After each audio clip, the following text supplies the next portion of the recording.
Is your question?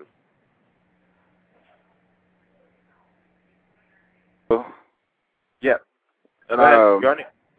So the question I have on the spiritual baths is, in the past, what I've actually learned or actually heard that, when you use some of these spiritual baths, that the spirits actually, it's like it's on you for life. Those spirits are with you for life.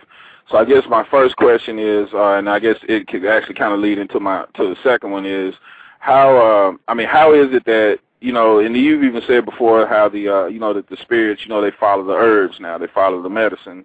How is it that that something like that would actually stick with you for life, or is it something that's happening on another level? We're here on the physical level, but like you said before, every physical manifestation has a counterpart, in the spiritual realm. So how does that actually work? If you understand my question. Yeah. Okay. Good question. Okay.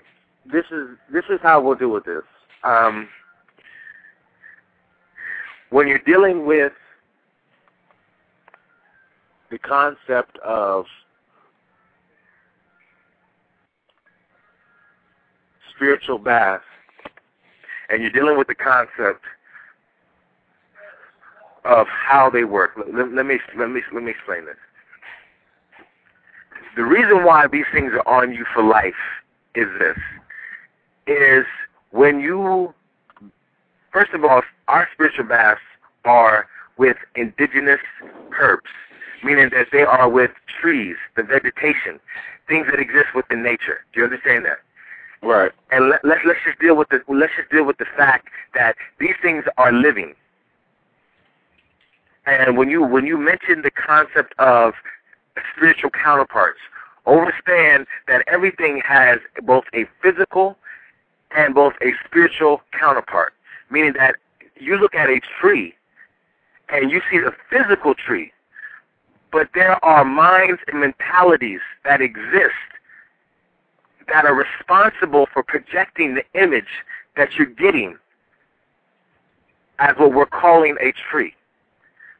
Now, if you think this is just a bunch of, hocus pocus and it's a bunch of BS, when you look at people like people that study quantum physics and so forth, and subatomic particles, and all that type of information, they're proving these things every day.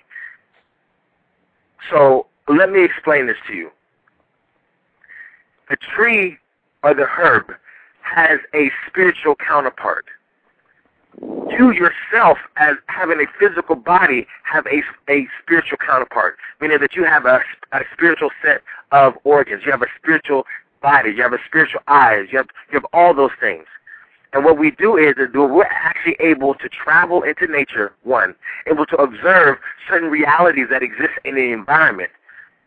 And like I said before, if you check out the show, I Set the Record Straight, Part 3, when I had an indigenous elder on there, and he was explaining how certain spirits, one, actually exist as the minds and the mentalities of certain plants and vegetation, and then also certain spirits follow, meaning that certain spirits, like we say in the indigenous, they hide behind certain plants.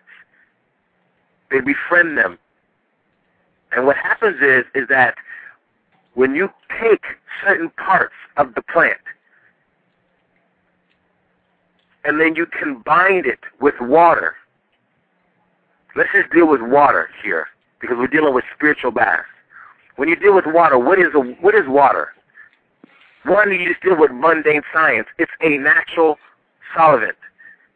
It's also polar, meaning that it has both negative and positive charges. Do you understand that? Meaning that it brings things together. That's what water does. It finds other parts of water. Water finds water. It brings things together. Do you understand that? And then also the most important thing when you start dealing with spirituality and you want to deal with it on that level, water is the mediator between solids and gases. And remember, like I told you before, when you're dealing with these spirit beings, that's what they are. They are conscious gases. These are conscious gases that are emanating from universal orbs, meaning the earth. When the earth thinks or it focuses, the same way you think or you focus with your mind, it creates electrical energy, or it creates electrical impulses. It creates electrical currents. The earth is the same way. They call it electromagnetism. Well, this electromagnetism, or this electricity that's created by the earth, is conscious. Why is it conscious? Because this electrical matter is responsible for creating the vegetation kingdom. It's responsible for creating different aspects of the animal kingdom and so forth. This is the same type of concepts that are responsible when your brain thinks, or when it focuses, and you're able to think about something. An electrical impulse is created, and it travels through what? Your spinal column. It travels through your central nervous system and so forth, all the way into your muscles, your nerves, and so forth, all the way to the point where it moves your finger. Meaning that each electrical impulse has an action. It doesn't just exist for anything or for nothing. So the same is true when you're dealing with the earth. When the earth thinks, or when it focuses, it doesn't have its arms and its legs. So its arms and its legs are you and I, the trees, the animals. And these electrical impulses, this is why I say spirit beings, or these conscious gases, are responsible for controlling persons, places, and things. So let's jump back to this. So when we start dealing with the concept of these spiritual counterparts, understand that when you take different aspects and parts of these plants, do you understand that? And you take them, and then you add them to water. What's happening is, what do we do within tradition? We do a traditional sacrifice. And yeah, we're talking about a blood sacrifice here. Let's deal with the concept of blood. What is blood? What does blood have in it that's so important? Why is it used for sacrifice? Why? Because blood has spirit in it. Spirit exists within the blood.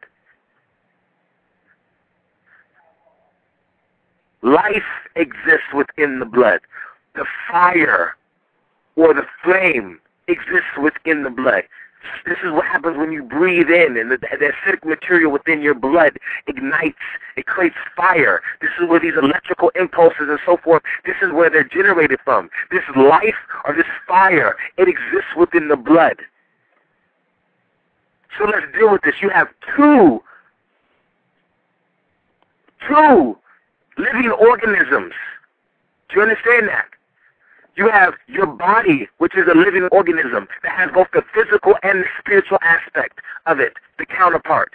And then you have the plant, which has its physical and spiritual counterpart. And you're taking this plant and you're putting it in something that naturally by nature dissolves things. It breaks them down into the smallest components or compounds. It's a dissolver. That's what it does. Water. And it's also that mediator between the solids and the gases. So what you've done is you've mixed aspects, both physically and spiritual aspects of that plant in that water. And then you go and you get a fowl, a goat, a bull, a cat, a dog, animals. Do you understand that? And you take that blood, which has the force of the life force that exists within it. It has that fire. And you put it inside of that water, or you put it on the herb. What you're doing is you're giving it more life. You're pumping the life. You're pumping life into that plant spiritually. Because you're killing the plant by chopping it down and by killing. Let's just be real. You're killing it. But there's still spiritual aspects of it that exist. And those spiritual aspects begin to go to different areas. But once you put that life force there, they stay there. They bind to it through the laws of what we're calling attraction. Because this is what gives it vitality and strength. But then this is the kicker. This is what you're doing. Then not only after you've done all those things along with other things, because there's a lot of it that's involved in that. Now I'm not going to explain And I'm going to explain for brothers and sisters that are, dealing with IKS and that are dealing in the lessons. But then what you're doing is you're combining